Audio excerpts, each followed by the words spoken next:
¿Dónde más iré, Dios? ¿Dónde más iré? Tienes palabras de vida eterna.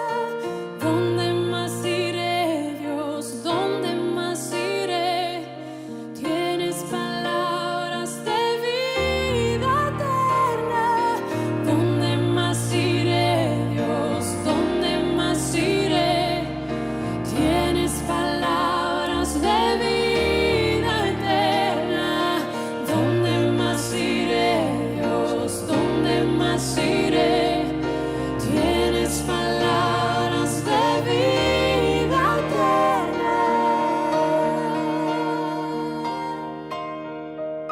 eterna. De Corintios capítulo 4, Primera Corintios capítulo 1, versículo 4 al 9. El título del sermón de hoy es Acción de Gracias. Dice la palabra del Señor: gracias doy a mi Dios siempre por vosotros, por la gracia de Dios que os fue dada en Cristo Jesús, porque en todas las cosas fuisteis enriquecido en Él, en toda palabra y en toda ciencia, así como el testimonio acerca de Cristo ha sido confirmado en vosotros, de tal manera que nada os falta en ningún don, esperando la manifestación de nuestro Señor Jesucristo, el cual también os confirmará hasta el fin, para que sean irreprensibles en el día de nuestro Señor Jesucristo. Fiel es Dios, por el cual fuiste llamados a la comunión con su Hijo Jesucristo, nuestro Señor. Luego del saludo apostólico que vimos la semana pasada, Pablo prosigue la epístola presentando una acción de gracias a Dios, agradeciendo a Dios. De ello es que toma el sermón hoy el título.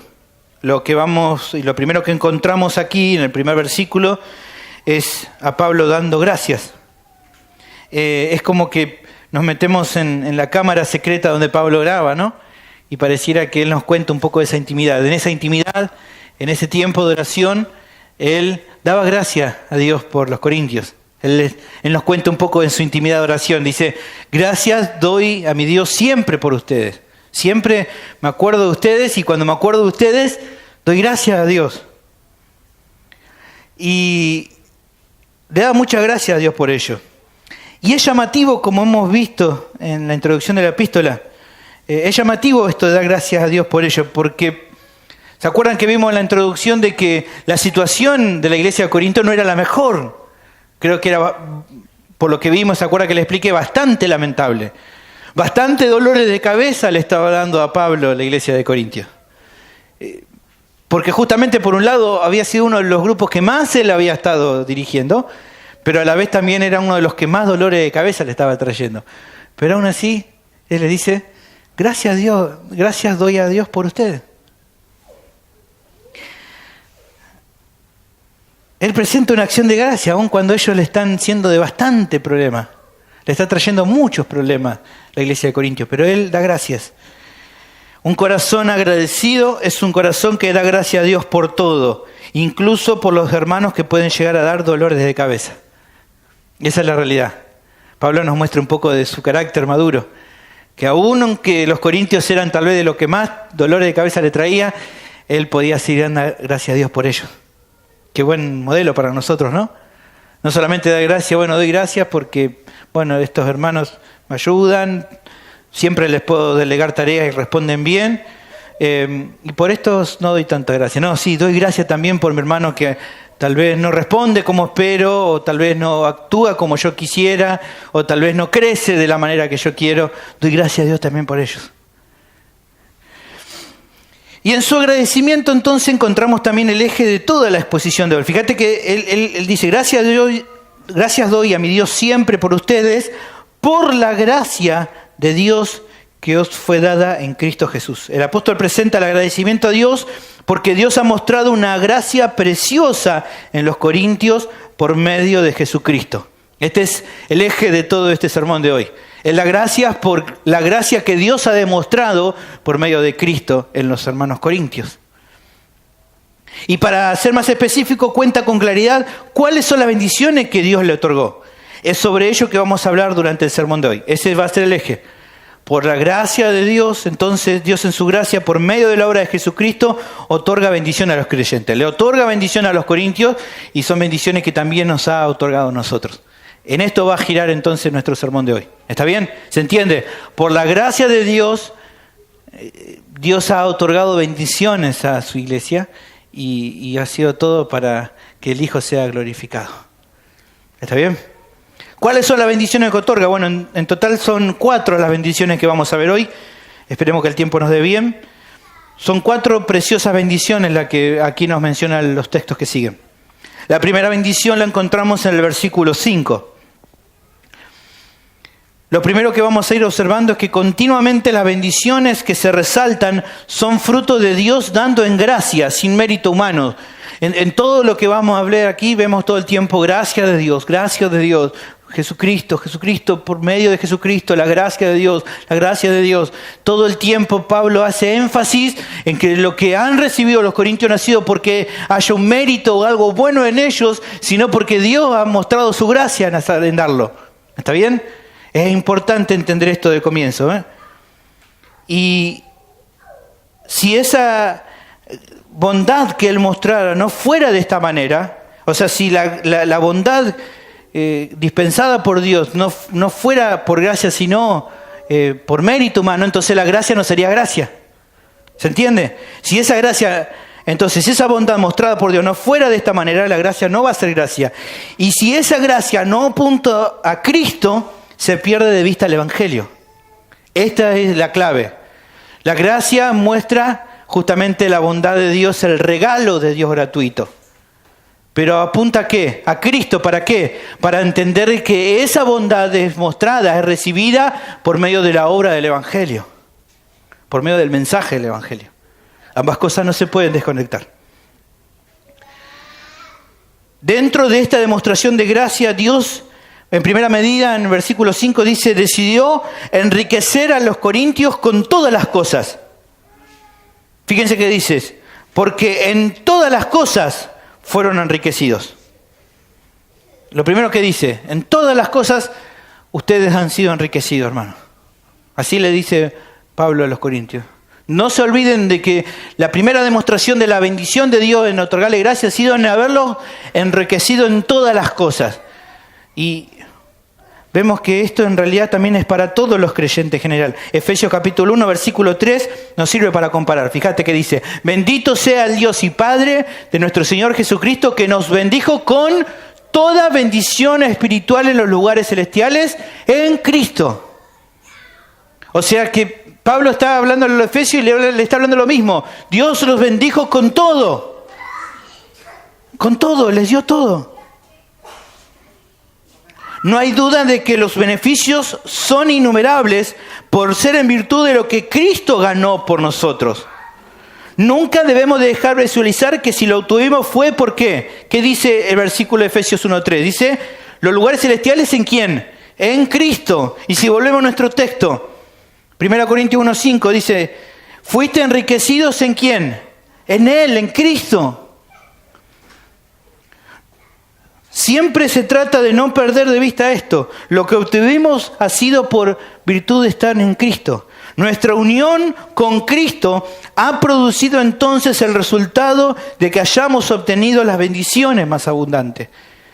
En virtud de que ahora la iglesia está unida a Cristo, es en virtud de esa preciosa unión que hay, que entonces Cristo otorga las bendiciones que Él ganó por su mérito. ¿Se acuerdan que leímos hace un ratito? Efesios capítulo 4, versículo 8. Nos lo leyó Carlitos. Dice, por lo cual, dice, ¿se acuerdan cuando en su momento hablamos de esto? Subiendo a lo alto, está hablando de Jesús, llevó cautiva la cautividad y dio dones a los hombres. ¿Se acuerdan que explicamos en su momento qué era esto? Era esta idea de este famoso cortejo que se presentaba de los capitanes victoriosos romanos, que ellos se presentaban ante su emperador trayendo entonces el botín ganado. Y parte de este botín, ¿qué era? Eran los que habían sido cautivos por el enemigo y que ahora han sido liberados. Y parte de esta victoria, ¿qué era? Al capitán, al vencedor, se le otorgaba un botín que él luego compartía con los demás. Bueno, bajo esa idea es que Pablo está diciendo, en virtud de lo que Cristo hizo, no porque ustedes hayan sido grandes guerreros, sino porque Él fue el que venció en la cruz, ustedes en virtud de esa unión han recibido y están enriquecidos. Están totalmente enriquecidos porque Cristo se ha unido con ustedes, son uno con Él, y entonces Él comparte de sus tesoros. Y luego de comentar que fueron enriquecidos en todas las cosas, el apóstol recalca algunas de lo que incluye todas. O sea, él habla de que en todo. Pero ahora Pablo específicamente habla sobre algunas de esas cosas que incluye todo. Dice en nuestro versículo 5, fueron enriquecidos en todas las cosas, y también dentro de ese marco de todas las cosas da un énfasis a dos de esas cosas. En toda palabra y en toda ciencia. Fueron enriquecidos en toda palabra y en toda ciencia. ¿Qué significa eso? De haber sido enriquecido en toda palabra y en toda ciencia.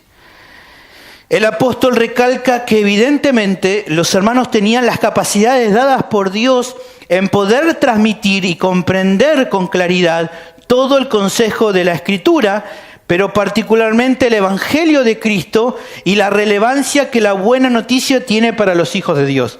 Esto de toda palabra y de toda ciencia es la capacidad que Dios le ha dado a cada uno de lo que Él salvó, de poder comprender el Evangelio, de poder vivir de acuerdo al Evangelio y de poder transmitir el Evangelio a los demás. Dios te ha dado esa capacidad. Muchas veces algunos me dicen, yo no sé predicar el Evangelio, yo no me animo. Y después, dice Isa, pasan acá al frente los muchachos y te mandan un Evangelio terrible. ¿Por qué puede pasar eso? Porque Dios te ha dado la capacidad de poder predicar su Evangelio. Me gozaba esta semana de ver muchos de ustedes poniendo ahí en el grupo de WhatsApp, hermano, quiero pedirle oración porque justo me crucé con una persona y le prediqué el Evangelio. Y otra hermana diciendo, anduve por acá y crucé y le prediqué el Evangelio. Pero después cuando hablo con ustedes me dicen, yo no sé predicar el Evangelio. ¿Cómo que no vas a saber? Dios te ha dado la capacidad para que puedas predicar el Evangelio. Primeramente para poder comprenderlo vos. Él abrió tu entendimiento un día y comprendiste qué significaba el Evangelio y te dio la capacidad para que puedas creer en ese Evangelio y ahora sos una nueva criatura. Y a partir de ese momento te dio la capacidad para poder predicar el Evangelio. Cada cristiano cuenta con esa capacidad. Y ellos habían recibido la capacidad, no solo para comprender el Evangelio, no solo para anunciarlo, sino para entender las implicancias de lo que es el mensaje del Evangelio. Más que importante esto, no se distraiga, más que importante entender no solo el mensaje en sí, sino lo que implica para nuestras vidas. A esa conclusión podemos llegar cuando habla de toda palabra y toda ciencia, porque fíjense que el versículo 6 luego dice, así como el testimonio acerca de Cristo. ¿Ves que está hablando respecto a algo especial? Esto especial del cual está hablando es el testimonio acerca de Cristo. Y esta idea de testimonio aquí es la palabra marturio, se habla de la muerte de Cristo. Por lo que entendemos entonces que el mensaje que específicamente se está comprendiendo es el mensaje del Evangelio, la comprensión cada cristiano.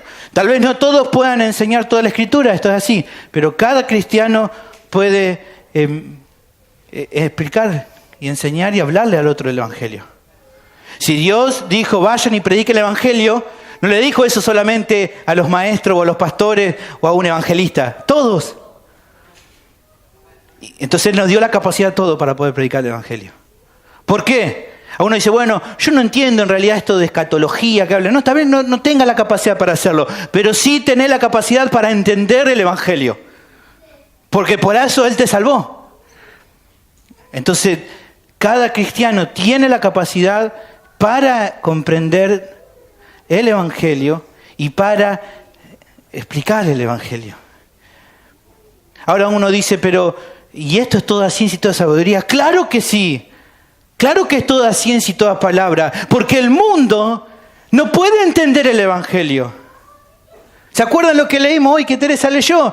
Todo lo que Jesús hizo y aún los judíos lo rechazaban. ¿Por qué? Porque no entendían. Porque su entendimiento estaba cegado. El hombre natural no puede entender el mensaje del Evangelio, mucho menos vivirlo. Pero vos y yo sí. ¿Por qué? Porque Dios quiso darte esa bendición.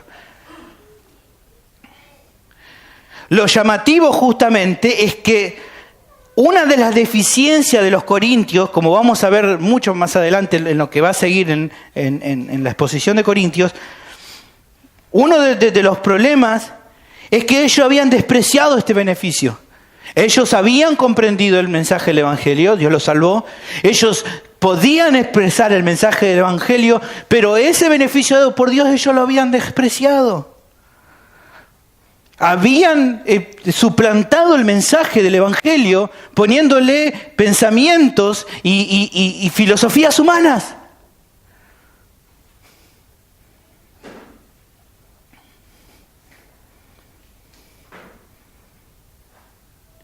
Habían reemplazado el mensaje del Evangelio y sus implicancias para vivir su vida de acuerdo a las filosofías de los hombres, de acuerdo a los mandamientos de los hombres, de acuerdo a las filosofías de aquel tiempo. Y Pablo, en su agradecimiento, está empezando a hablar sobre esto. Y después, más adelante, se va a explayar. Los corintios cometieron el error de haber despreciado el mensaje, el contenido del Evangelio, para empezar a utilizar filosofías humanas para cómo tener que vivir. Hermanos, ese es el mismo riesgo que corremos en este tiempo. Dejar el mensaje del Evangelio, dejar lo que él involucra y lo que él implica para intentar vivir de acuerdo a la filosofía de este mundo. Es el mismo riesgo que corremos. Es el mismo riesgo que corrieron los corintios, ese es el mismo riesgo que corrieron los colosenses. Fíjate, Colosenses capítulo 2, versículo 8. Mirad que nadie os engañe por medio de filosofías y huecas sutilezas, según las tradiciones de los hombres, conforme a los rudimentos del mundo, y no según Cristo. Los colosenses habían dejado el Evangelio, habían dejado el contenido del Evangelio, lo habían empezado a despreciar para empezar a vivir su vida de acuerdo a los que los falsos maestros le decían. No hagas esto, no hagas aquello, actúa de esta manera, hace esto porque entonces de esa manera Dios te va a dar la salvación. No.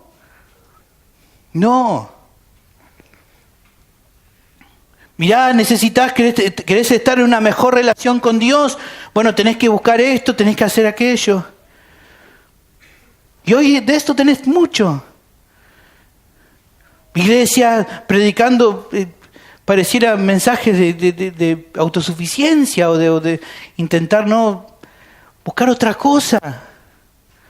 Pareciera que no les alcanza a Cristo, entonces necesitan otra cosa. No les alcanza a Cristo para ser felices y entonces empiezan a ofrecerte prosperidad, empiezan a ofrecerte felicidad por medio de cosas materiales. Ni hablar del mensaje que muchos de nosotros muchos años escuchamos. Necesitas estar mejor con Cristo, bueno, necesitas que buscar una llenura especial, un bautismo especial. Y hemos crecido con esta idea, el bautismo del Espíritu Santo como algo más aparte de Cristo. Como algo más aparte de Él. Como una segunda experiencia personal. Que es una y otra cosa, lo mismo que estaban teniendo acá. Dejando el mensaje del Evangelio para intentar buscar satisfacción en otra cosa.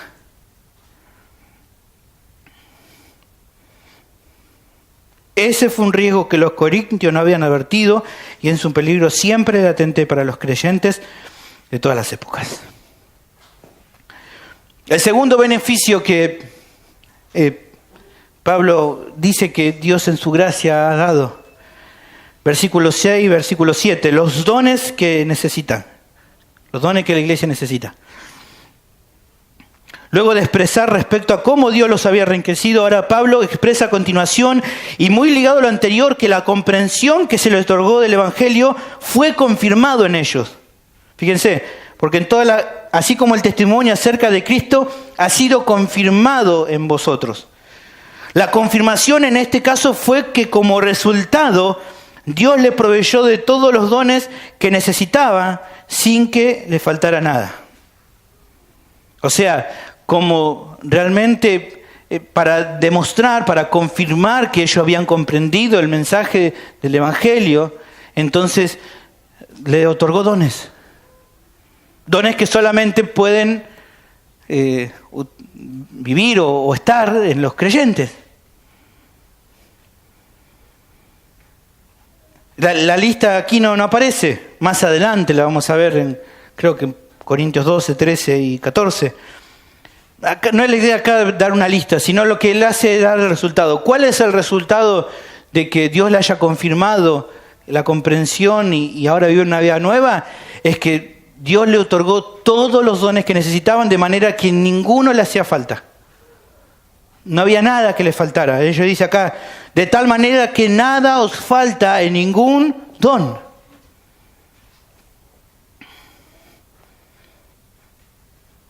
Su agradecimiento a Dios es que, más que nada, en considerar que la iglesia corintia poseía todos los dones espirituales. Es precioso y anima a saber que Dios ha provisto de todos los dones espirituales que la iglesia precisa para su crecimiento. Oramos siempre al Señor, Señor, trae más obreros, proveernos de más, pero oramos con plena confianza de saber que Dios ha provisto de todo lo que necesitamos.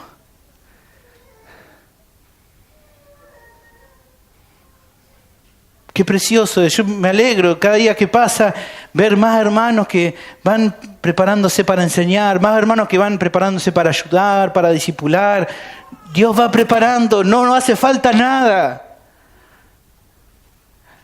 Mostrando su gracia, Él no hace faltar nada a su iglesia. Es precioso y anima a saber esto, que Dios provee de todos los dones espirituales. Sin lugar a dudas, ahora fíjense que pareciera que cambiara un poco la perspectiva. De manera que nada falta en ningún don, esperando la manifestación de nuestro Señor Jesucristo. La manifestación de nuestro Señor Jesucristo es su venida, el tiempo final. Ahora, ¿qué tiene que ver su venida con los dones que no le faltaban a los corintios? ¿Qué tiene que ver la venida de Cristo con que a ellos no les faltaba ningún don? Bueno, para poder entender, hay un verbo ahí en el medio que une las dos cosas. ¿Cuál es el verbo ahí que tenemos en el medio del versículo 7? Esperando. Esa es la clave para entender esto. ¿Qué relación hay entre que no falta ninguno de los dones del Espíritu en la iglesia y la venida de Cristo? ¿Cuál es el nexo entre esas cosas? Es esperando. En el original, la palabra esperando nos da la idea de un anhelo expectante, algo que se espera con ansia, pero pacientemente. O sea, algo que uno está expectante, algo que uno está, ¡wow! Vale, ¿cuándo viene? Pero también a la vez uno espera con paciencia, ¿no? Está ahí esperando. Sí, uno más mira, sí. Cuando uno espera, ¿no? Y está uno con paciencia, ¿no? Aguarda, sabe que en algún momento va a llegar, ¿no? Como cuando Sarita se sienta en la sillita, ¿no? Y está ahí esperando. ¿Saben en qué momento? Ya me sentaron acá en la silla porque algo me van a dar de comer. Y ella está esperando, está con impaciencia, mira para acá, mira para allá, no ve nada, pero ella sabe que en algún momento va a llegar. Espera con ansia, pero con paciencia. Sarita no tiene mucha paciencia, pero nosotros sí, pues somos grandes. Esperamos con paciencia, pero también con expectativa. Esta es la idea del esperando. Es la misma que utiliza en Romanos capítulo 8, versículo 19, por ejemplo. Porque el anhelo ardiente de la creación es el aguardar la manifestación. La creación espera el fin de los tiempos para ser redimida. Versículo 25. Pero si esperamos lo que no vemos, con paciencia lo aguardamos. La misma idea de algo que se espera, con paciencia pero con expectativa. ¿Qué tiene que ver entonces esta idea? Bueno, tiene mucho que ver. ¿Cuál es la idea que Pablo está queriendo decir acá? Todo lo que ustedes reciben del Espíritu Santo, todos los dones que ustedes utilizan, son primicias, son adelantos de lo que va a ser un día estar en la presencia del Señor. Todo lo que hoy ustedes viven en sus vidas espirituales, todo lo que hacen para el Señor. Son simple adelanto de lo que va a ser un día estar en completa comunión con el Señor, en perfecta unión a Él. Así como el Espíritu Santo, ¿se acuerda que vimos? Es la zarra de nuestra herencia, la garantía, el anticipo de lo que un día nos espera. Sus dones son un anticipo de lo que un día vamos a disfrutar. Más adelante Pablo lo aclaraba, hoy conocemos en parte. Hoy más o menos entendemos, pero un día vamos a conocer completamente. Hoy día Dios te da el don, la capacidad de poder entender cosas de Él, pero un día lo vas a poder conocer completamente. Hoy día vas a poder hoy estás sirviendo a tus hermanos por el don que Dios te dio. Un día vas a poder estar en su presencia y servirle. Estar con Él para siempre.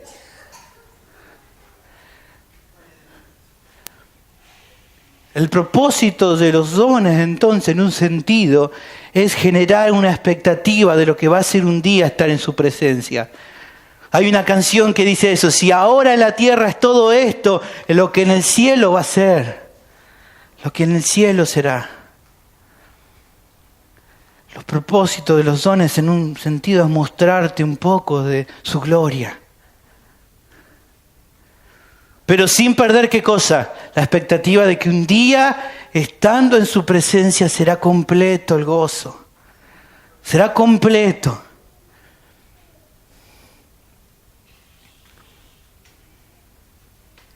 Pero ¿cuál es el problema? ¿Por qué Pablo tiene que decir esto?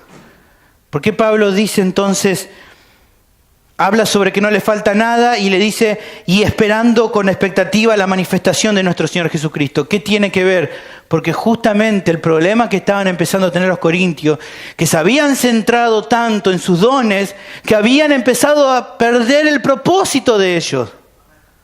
En vez de usar sus dones y de que eso generara expectativa por un día estar en la presencia del Señor, sus dones eran utilizados con la motivación de hacerse ver, de recibir reconocimiento, de intentar recibir el aplauso, de intentar tener más preponderancia sobre el otro. Y ese no es el propósito de tus dones. No es generar en vos un reconocimiento de los demás. No es generar en vos que digan, bueno, acá estoy yo. Y los corintios habían cometido ese error. Se centraban tanto en los dones como un fin, cuando en realidad eran un medio. Eran un medio para realmente considerar y contemplar lo que un día iban a recibir. Pero ellos estaban tan inmersos en esos dones que se habían olvidado del propósito que ellos tenían. Qué realidad, ¿no? ¿Cuántas veces nosotros hemos estado en congregaciones donde se nos decían, acá el siervo de Dios, ¿no? Y el siervo de Dios pasaba en la plataforma, ¿no? Y una expectativa. Cuando no consideraban que era un simple pecador, un simple hombre, usado por un Dios grande, al que se le había otorgado un don. Pero ese don, ¿cómo se había recibido? Por gracia. ¿Había un mérito en ese hombre por la enseñanza que podía dar? No. A lo sumo podríamos decir, tiene mayor gracia para predicar, tiene mayor gracia para enseñar. No deja de ser gracia.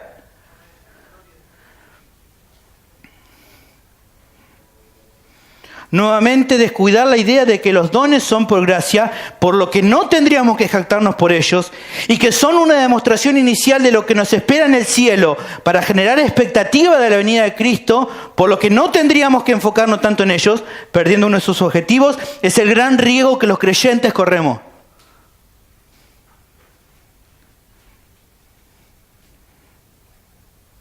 La jactancia y el enfriamiento son frutos despreciables para Dios. ¿Qué dice la palabra? ¿Se acuerdan cuando cantábamos ese coro que éramos chiquitos?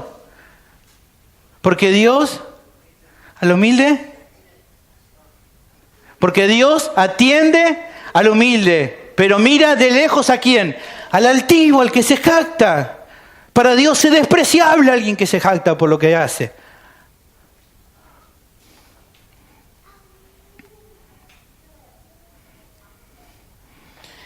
Si no vemos que los dones apuntan a una gratitud hacia Dios y hacia amar su venida, perdemos el foco principal de su propósito.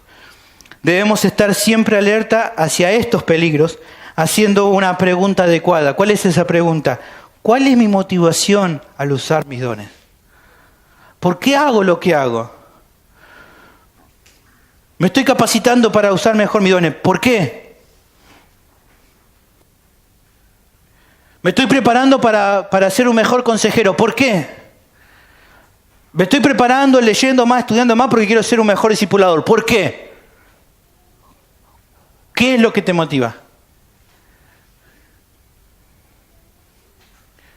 Estoy sirviendo a la iglesia en limpieza, ahora también quiero ayudar en la cocina. ¿Por qué? ¿Por qué? Siguiente beneficio, versículo 8. Le da seguridad a la iglesia. El apóstol presenta el tercer beneficio, el cual también os confirmará hasta el fin. Dios en su gracia da el beneficio de confirmarnos hasta el fin. Él ha decidido confirmar, o sea, asegurar, establecer, hacer firme, certificar, lo que la palabra originalmente explica, esta de confirmar significa establecer, asegurar, certificar la obra que comenzó en los Corintios hasta el final. Dios ha dado ese beneficio. Él ha determinado que los llevará hasta el fin. Y para lograrlo, lo que hará es lo que dice más adelante. ¿Qué dice? El cual los confirmará hasta el fin para que sean irreprensibles en el día de nuestro Señor Jesucristo. Para lograrlo, lo que hará es presentarlos irreprensibles, o sea, sin acusación, el día en que sean presentados a juicio al final de los tiempos. Y nuevamente esta seguridad no está puesta en lo que los corintios puedan hacer, sino en lo que Dios ya hizo por ellos por medio de Cristo. Nuevamente, la demostración de la gracia por medio de Cristo.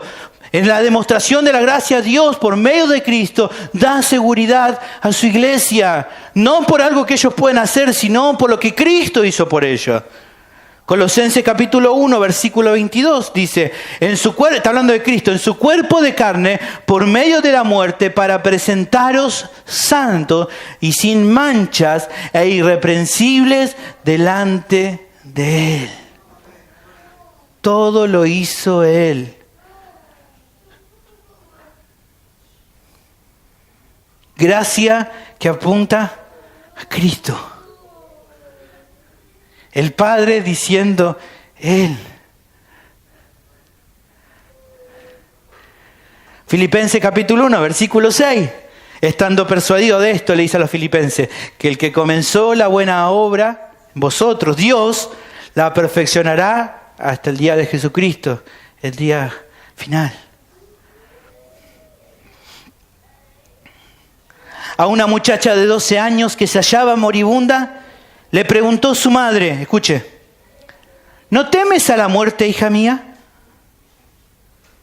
Su respuesta, la de su hija, fue negativa, en un tono gozoso. O sea, la madre le pregunta a la hija, ¿no tienes temor a la muerte, hija? La hija le dice, no. A lo que la nueva consulta de su madre fue, ¿y por qué tanta confianza?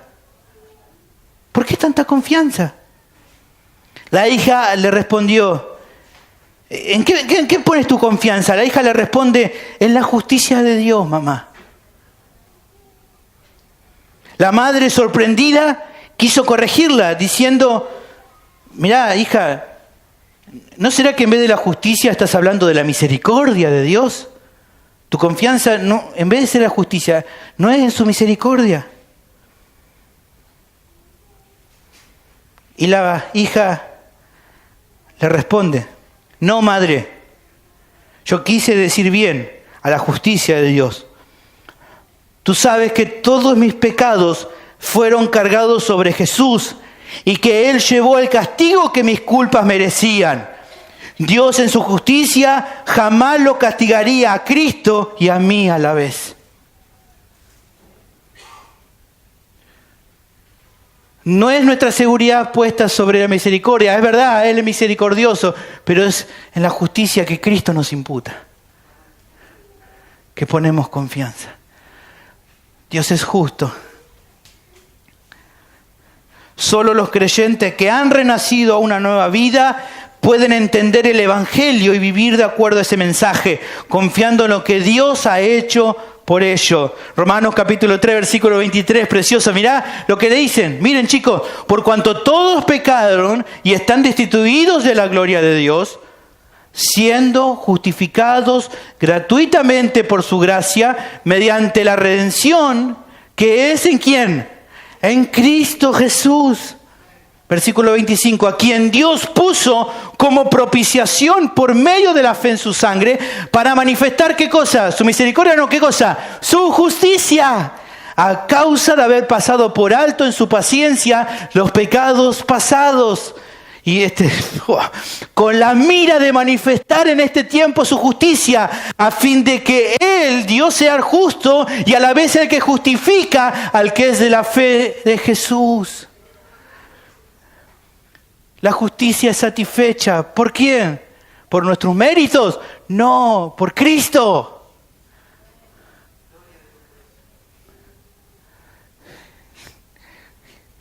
Como dice Isa, gloria a Dios por eso.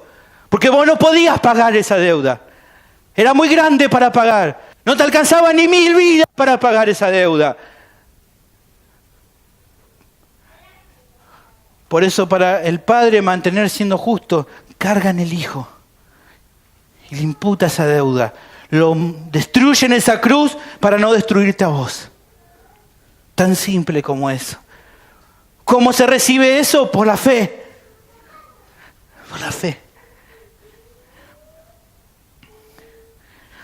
Es llamativo notar que justamente la epístola tendrá por delante una terrible serie de amonestaciones y exhortaciones. Pablo le va a dar con un caño a los corintios. Ya van a ver lo que les va a decir. Pero, ¿qué va a buscar con esto el apóstol? Va a buscar cambiar lo que estaban haciendo mal. Pero no debemos verla a lo que Pablo pretendía que ellos hicieran ahora. No debían verlo como cosas que los corintios tenían que hacer para ser salvos, ya que su salvación no se basaba en el tamaño o en el tiempo de su arrepentimiento. ¿Se acuerdan que esto lo hablamos la semana en un momento? Pero si se arrepiente, ¿en cuánto tiempo? ¿Al final o al principio? ¿O hizo o no hizo? No estaba basado en eso. No está basado en eso mi justificación.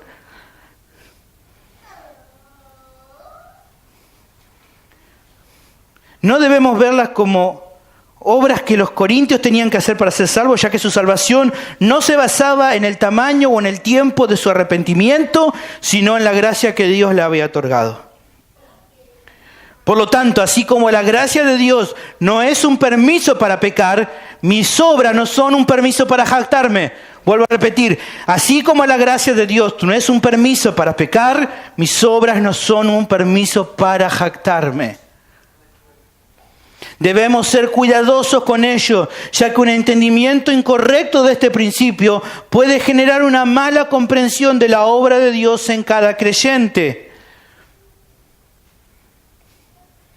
Te puede llevar a un libertinaje o te puede llevar a un legalismo.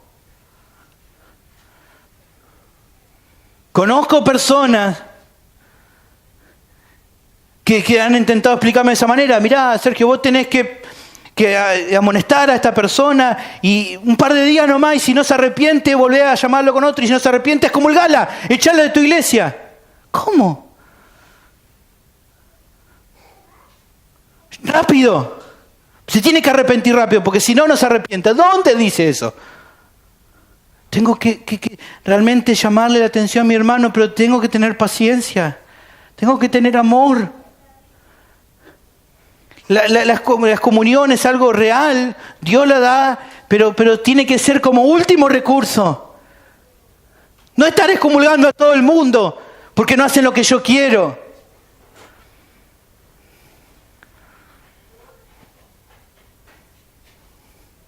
Si no, se vuelve un regimiento acá, todos haciendo lo que yo digo.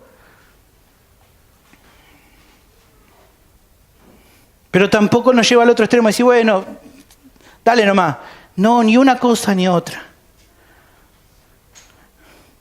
Como expresa Gordon Fee, en la teología de Pablo, el indicativo, la acción previa de Dios en su gracia, precede siempre al imperativo, la obediencia de ellos como respuesta a la gracia. Primero habla sobre la gracia y después habla sobre lo que la gracia tiene que hacer en tu vida.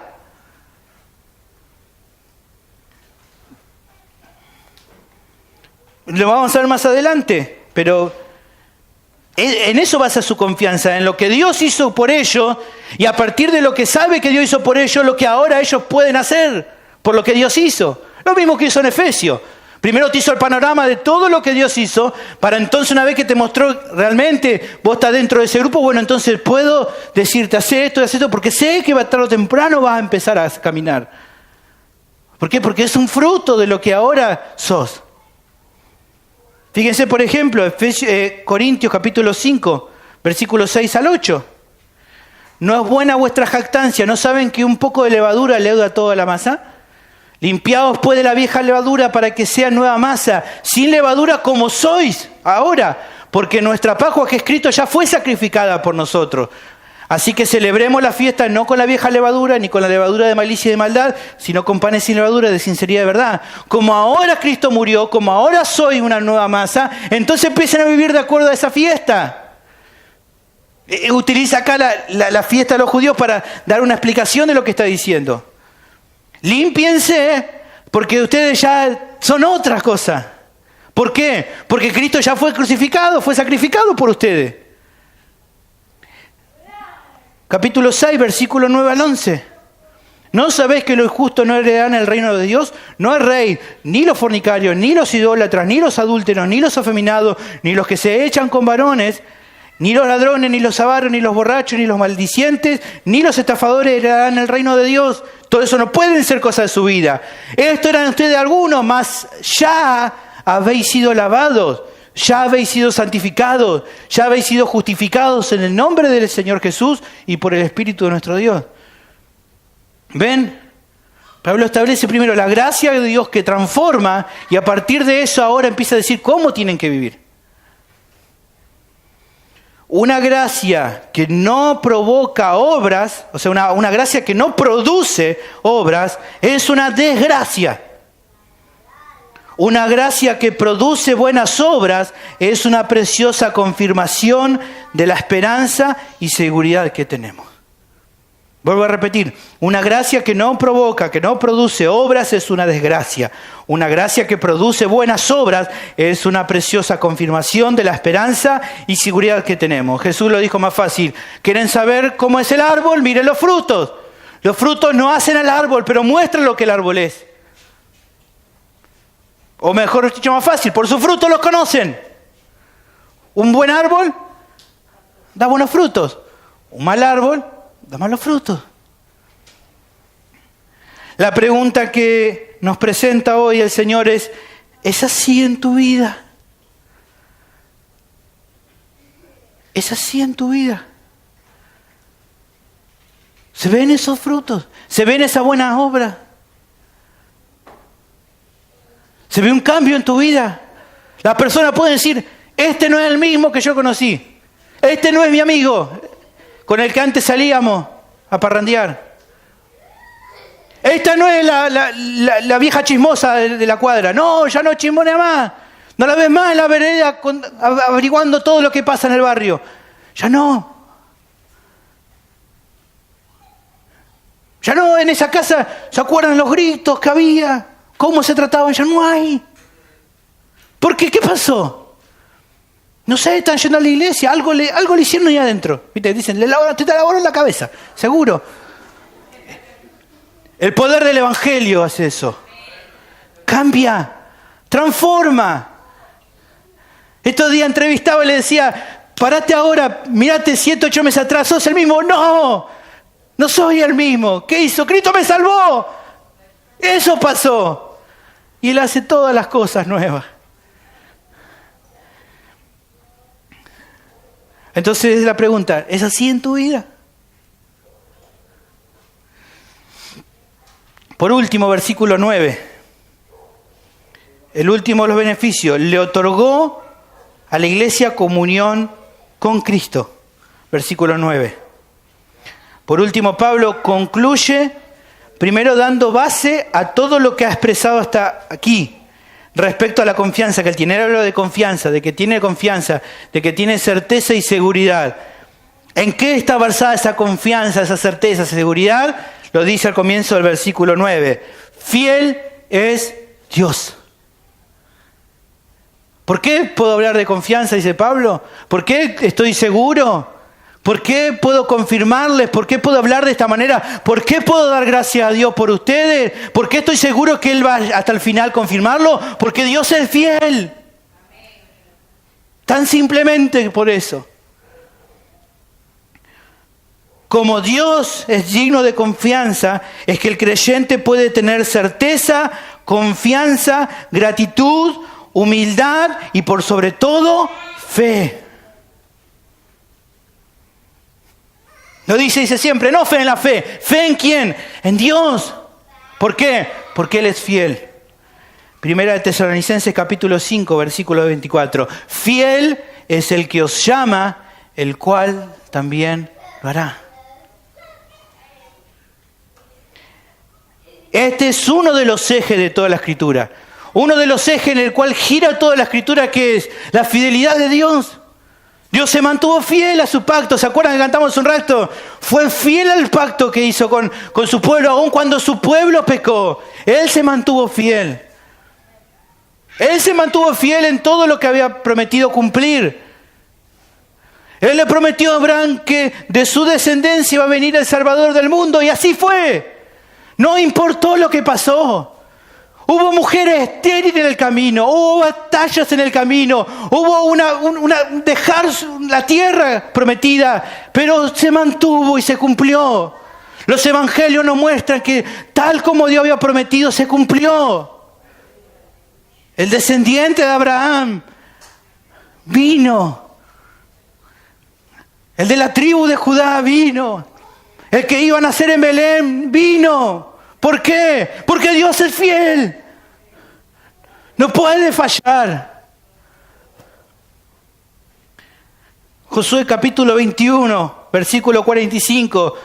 Josué le dice al pueblo, una vez que el pueblo había entrado en la tierra, no faltó palabra de todas las buenas promesas que Jehová había hecho a la casa de Israel. Todo se cumplió. Él le dijo, ustedes van a poseer la tierra, y ellos la poseyeron. ¿Por qué? Porque Dios es fiel. El pueblo cantaba sobre la fidelidad de Dios en el Antiguo Testamento. Salmo capítulo 36, versículo 5. Jehová, hasta los cielos llega tu misericordia, y tu fidelidad alcanza hasta la nube. Fiel es Dios. Toda la Biblia te muestra la fidelidad de Dios. A pesar de las personas, a pesar de los errores, Él siguió permaneciendo fiel a lo que prometió. Aún en las peores circunstancias en el Antiguo Testamento nos sigue mostrando la fidelidad de Dios. ¿Se acuerdan la apertura de Carlos hace un tiempito atrás de Jeremías? Lamentaciones capítulo 3, versículo 22 al 23. El pueblo había sido llevado cautivo. Israel destruido, Jerusalén destruido, el templo destruido, pero aún así Jeremías podía seguir clamando por la misericordia de Jehová. No hemos sido consumidos porque nunca descayeron su misericordia. Versículo 23, nuevas son cada mañana, grande es tu fidelidad. No dependía de la situación, no dependía de ver tal vez que estaba todo mal. Jeremías sabía de que Dios seguía siendo fiel. Porque cielo y tierra iban a pasar, pero su palabra no iba a pasar. Y lo que Él determina hacer, lo hace. Por eso podemos tener confianza.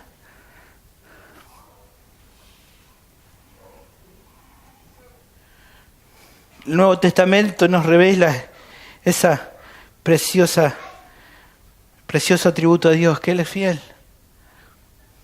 Cristo se presenta como el cumplimiento de la promesa. Y en base a esa fidelidad es que el apóstol concluye su acción de gracias, mostrando que la gracia de Dios actuó en que Dios mismo los llamó a la comunión con su Hijo Jesucristo. Él le dice, como último beneficio, Él te dijo, ustedes fueron enriquecidos en todas las cosas. Él le dijo, en todo también le dio seguridad, no le falta ningún don. Son confirmados hasta el fin, pero como precioso final, Él dice, la bendición que han otorgado es que fueron llamados para tener comunión con su Hijo Jesucristo. Es la gran key de la cuestión. Lo que el hombre desde la antigüedad decía, ¿cómo conocer a Dios? No podemos conocerlo. Él es muy santo. Nadie puede acercarse al monte, el que se acerca muere. Moisés sube, baja y dice, no nos muestre ni un poquito de ese destello. Dios mismo dice, no puede verme hombre y vivir. En los libros poéticos dice, estás muy alto. Job dice, yo no puedo, vos estás allá arriba, yo estoy acá abajo. ¿Cómo te voy a conocer si sos un Dios santo? Imposible conocerle. Imposible saber qué querrá Él de mí. ¿Cómo puedo saber lo que Él quiere si Él es tan santo y nadie puede verle? Nadie puede tener relación con Él. Un velo tapa, porque ninguno, el que pase, muere.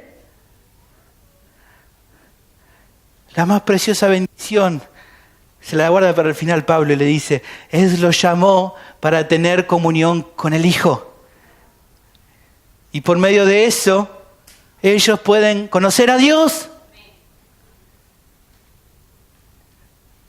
Lo que no entendió Felipe, ¿se acuerdan? Mostrarnos al Padre y ya nos basta, es lo único que queremos. Y Él le dice, el que me ve a mí, ve al Padre. El que me conoce a mí, conoce a Dios. Esa bendición es la que cada uno de ustedes tiene por gracia de Dios. Pero antes de entrar un poquito a hablar de eso, veamos esto. Él los llamó. Pero este no fue un llamado cualquiera, sino que los llamó para que tuvieran comunión con su Hijo. Dios desde el comienzo llamaba al hombre. Jesús se para ante Jerusalén y dice, Jerusalén, Jerusalén que mata a los profetas. ¿Cuántas veces quise traerte, pero no quisiste? Porque ¿cuál es el problema del hombre? El hombre no quiere ir a Dios. No quiere y no puede. Pero en esta demostración de gracia, Dios te llama irresistiblemente. ¿Se acuerdan lo que pedimos en nuestra oración de hoy? Sedúcenos, Señor. Él te sedujo. Él se mostró precioso y te llamó eficazmente. A este tipo de llamado es el que conocemos como llamado eficaz. Es el tipo de llamado en el cual Dios nos llama desde las tinieblas en donde vivíamos hacia su reino de luz. Él te llamó, te trajo. De una manera que nosotros no podemos entender, Él te trajo.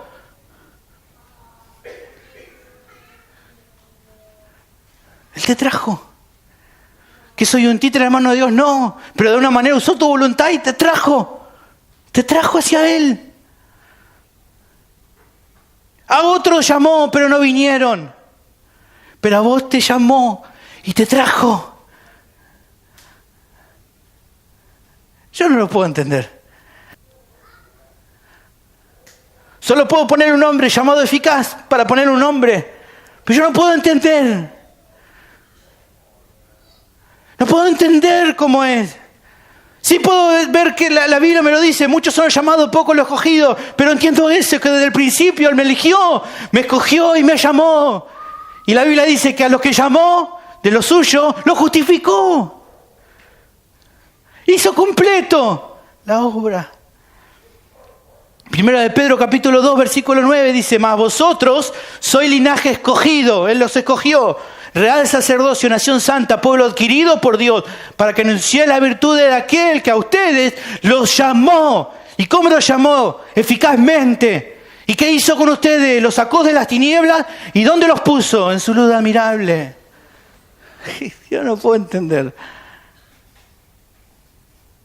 Yo no sé cómo pasó, pero Él lo hizo. Yo no sé por qué, pero lo hizo. Te llamó y te trajo.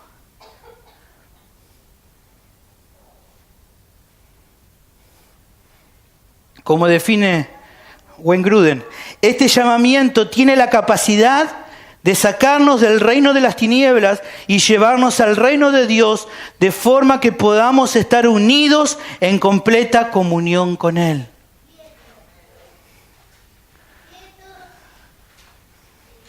El Padre lo determinó. El Espíritu Santo lo ejecutó. Y hoy estás en Cristo. Hoy hablaba con mi mamá, me decía: ¿qué es esto de bautismo? ¿Qué significa? ¿Sumergir en qué? Eso se trata. El Padre determina, el Espíritu Santo efectúa la obra de ponerte, de sumergirte, de insertarte en Cristo. Eso pasó el día que te salvó. Y el día que te bautizaste decís: eso pasó. Él me unió a Cristo. Y como me unió a Él, tengo vida. Él es mi Salvador. Él es mi Señor. Porque Él me unió a Él.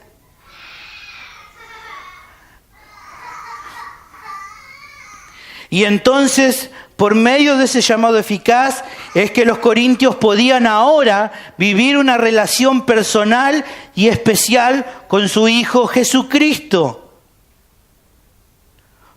O sea que la habilidad de comunión aquí incluye dos aristas: posición y relación. Posición, dijimos, te sacó de las tinieblas, te llevó al reino de la luz. Eso es posición. Te justificó, te perdonó. Pero también comunión habla de relación. No solo te modificó donde estabas, eras un perdido, ahora estás encontrado. Estabas muerto, ahora estás vivo. Antes era culpable, ahora sos inocente. Antes era enemigo, ahora sos amigo, ahora sos un hijo suyo. Tu enemigo fui, ahora me siento en la mesa. Hay un cambio de posición, pero también hay un cambio de relación. Y eso es lo más precioso, hermano.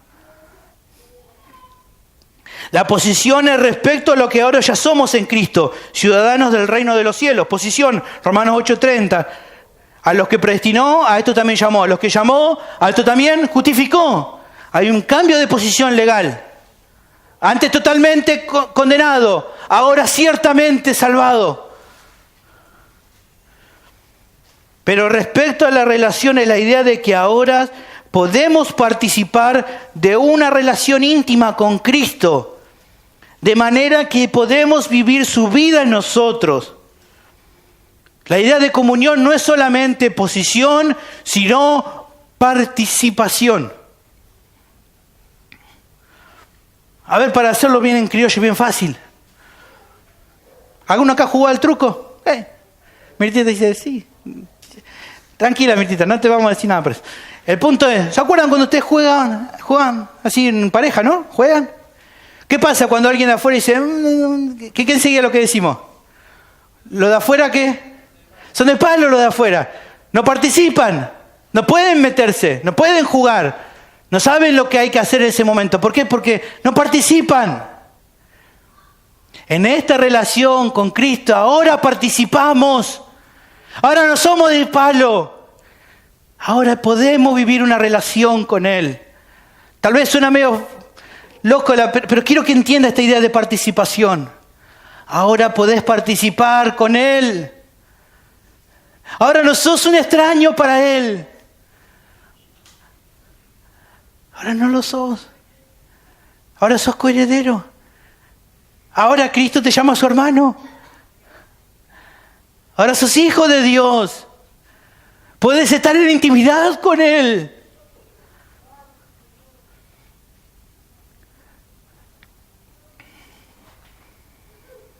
puedes participar de todo con Él, que incluye sus padecimientos y su gloria.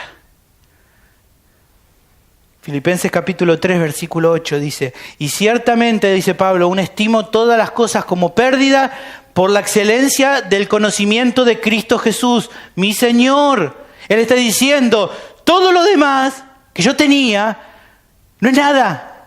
¿A comparación de qué cosa? De lo que ahora obtuve, que ¿qué es? Conocer a Cristo. Participo de una relación con Él. Puedo vivir con Él. Puedo conocerle. Puede haber algo tan precioso como eso. Que ahora podés tener una relación con Cristo. Que podés amanecer todos los días y estar en comunión con Él. ¿Se acuerdan de los devocionales que ahora compartís? Biblia, mate y oración. Te sentás a tomar un mate y estás con Él en comunión. Te habla en su palabra. Vos le hablás. Y el Espíritu Santo te va llevando más a conocerle. Eso es participación, eso es comunión, una relación que te permite disfrutar de conocerle más, pero también te permite participar en sus padecimientos. Versículo 10. A fin de conocerle, lo que dijo Pablo, y el poder de su resurrección que ahora actúa en nosotros. ¿Se acuerdan que hablamos? El poder que actuó levantar de los muertos, el mismo poder que está en nosotros. Y la participación, comunión, en la misma palabra, de sus padecimientos. Si Él vive, ahora vos también vivís. Si Él padeció, ahora vos también padecés. Y gloria a Dios por eso. Porque ahora participamos en sus padecimientos. Porque en todo somos semejantes, llegando a ser semejante a Él. ¡Wow! Pero hay algo más todavía, más precioso. Porque dice, padecimientos. Bueno, qué bueno, vamos a padecer con Él. Pero fíjate qué promesa final del 20-21 de Filipenses 3. Mas nuestra ciudadanía está en los cielos, de donde también esperamos ¿a quién? Al Salvador, al Señor Jesucristo, el cual transformará el cuerpo de la humillación nuestra para que ahora nuestra vida, nuestro cuerpo, sea semejante al cuerpo de la gloria suya, por el poder con el cual puede también sujetar a sí mismo todas las cosas. Nuestro cuerpo va a ser transformado a su imagen, semejante al cuerpo de la gloria suya. Nuestro cuerpo va a ser transformado. Este cuerpo dolorido, este cuerpo enfermo, este cuerpo que lucha con el pecado, un día va a estar en gloria.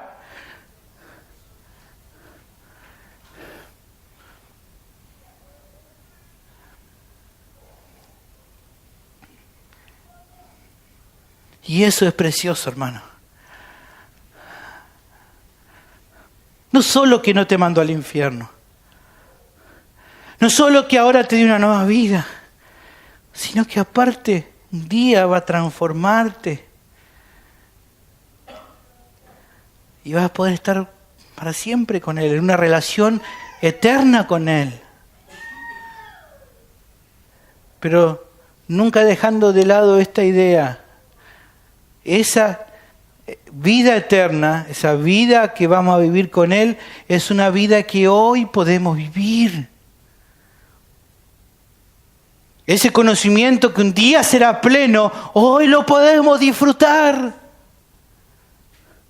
Esa bendición de poder conocer a Cristo un día completamente, hoy lo podemos disfrutar.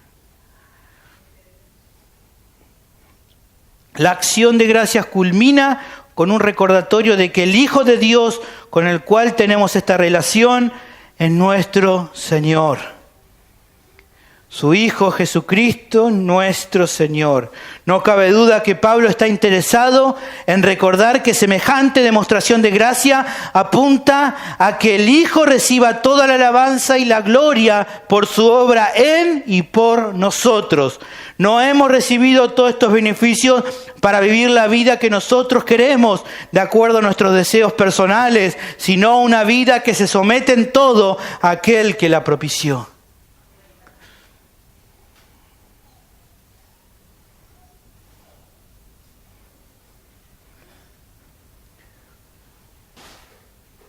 La voz del cielo fue un día que les dijo, ¿se acuerdan? Este es mi Hijo amado, a Él oíd. Y hoy nos dice, este es mi Hijo amado. Escúchenlo. Disfruten de la compañía con Él. Yo me complazco en Él, porque Él es el más perfecto de los hijos de los hombres, Él es el más precioso. Ahora ustedes también pueden disfrutarlo.